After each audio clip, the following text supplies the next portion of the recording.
Calma aí, calma aí. Pegue uma cadeira e um bom chá de eucalipto. Isso vai ajudar a aliviar algumas verdades que serão ditas aqui. Muito bem.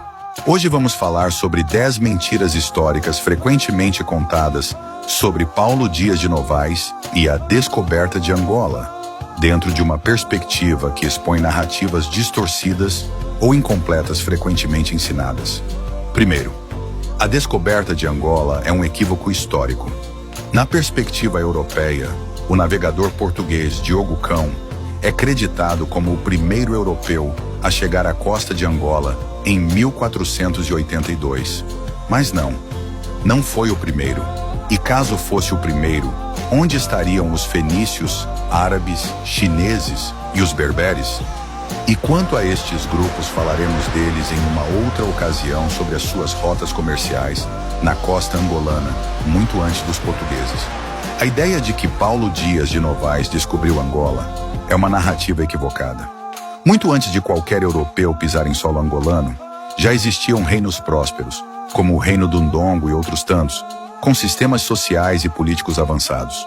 Novaes não descobriu nada, apenas chegou a territórios que já estavam bem estabelecidos. Segundo, os portugueses não trouxeram civilização, eles encontraram-na. A ideia de que Novaes trouxe progresso para Angola é uma interpretação totalmente distorcida. Os reinos africanos já tinham cidades organizadas, estruturas de governo, comércio com outros povos africanos e internacionais.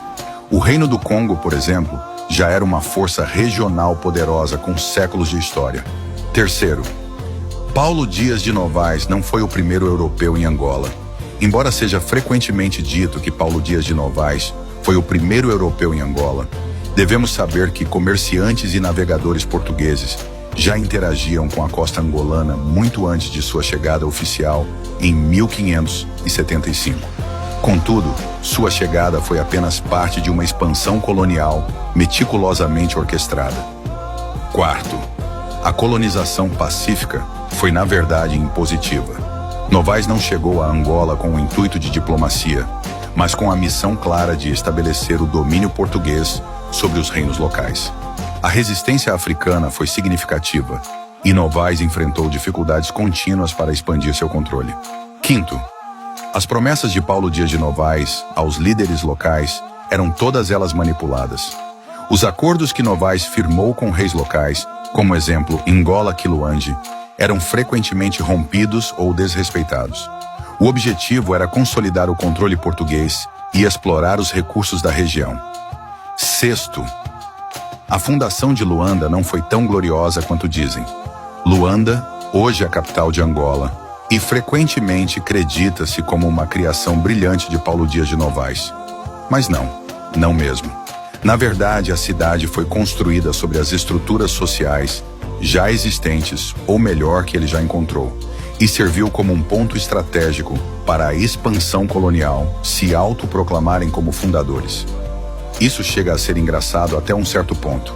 Sétimo, a resistência angolana foi apagada da história oficial. A história tradicional minimiza o fato de que os reinos africanos, especialmente o Ndongo, liderado por Ngola Mbandi Kiasamba e mais tarde por Ngola Quiluange, resistiram ativamente à colonização. Angola não foi facilmente submetida, e essa luta pela autonomia durou por séculos. Oitavo, Paulo Dias de Novaes não construiu Angola, ele reconstruiu as estruturas que já existiam antes dos portugueses. A ideia de que Paulo Dias de Novaes ajudou a construir Angola é um exagero absoluto. Sua presença foi marcada pela transformação de sistemas sociais já avançados, muitas vezes para atender aos interesses comerciais de Portugal. Nono, a colonização foi um desastre para Angola, não um progresso. Ao contrário do que se ensina, a colonização portuguesa não foi um avanço para Angola. A sociedade angolana, antes mesmo de Novaes, já era organizada, com um comércio internacional florescente e uma rica herança cultural. A chegada dos portugueses resultou em mudanças forçadas e exploração sem precedentes que vocês nem imaginam. Décimo, a história de Paulo Dias de Novaes é uma das maiores mentiras coloniais contadas até hoje. A imagem de Novaes como herói foi cuidadosamente construída para justificar o colonialismo. Na realidade, ele chegou com o intuito de explorar os recursos locais. A verdadeira história de Angola é de um povo resiliente, que já era organizado, culturalmente rico e soberano muito antes de qualquer europeu aparecer. Isso sim, e sempre será um facto.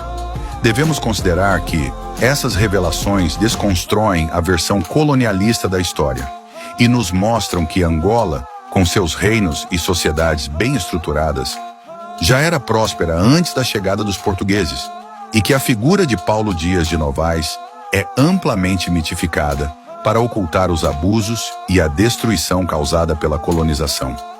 Isso foi apenas o preâmbulo. Quer saber o prelúdio? Escreva nos comentários, eu quero a parte 2, onde o Flow Eclético vai apresentar eventos que antecedem a história principal. Então curte e partilha o máximo para o seu amigo, colega e familiar.